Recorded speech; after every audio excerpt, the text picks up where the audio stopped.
can't imagine as a mother having to let go of my children and not knowing, when I'm going to see them again. My mother experienced her children leaving. Most of her children left for residential school. I was in school for 10 years. It was like a military style kind of place. It was horrific. It was awful. Prisoners, eh?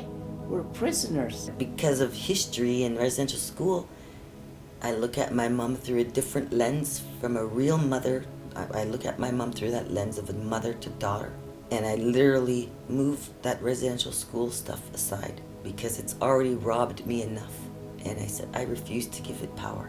Whether it was residential schools, reform schools, jail, or foster homes, it was all one system to me. My mother always made sure that we were grounded in our roots and our culture, and ever since I was a young boy, we were always around pipe ceremony, around sweat lodge, and she always made sure that that's one thing that we always held on to. Growing up, it was going to school, living out in the city, living out in what we would call the other world, right? This is the white man's world. The hardest challenge that I've ever gone through in my life was losing my father. The history of the 60 scoop, the residential school, me going to school, getting educated, that he is ultimately proud of what I'm doing, and I'm living his dreams and his wishes.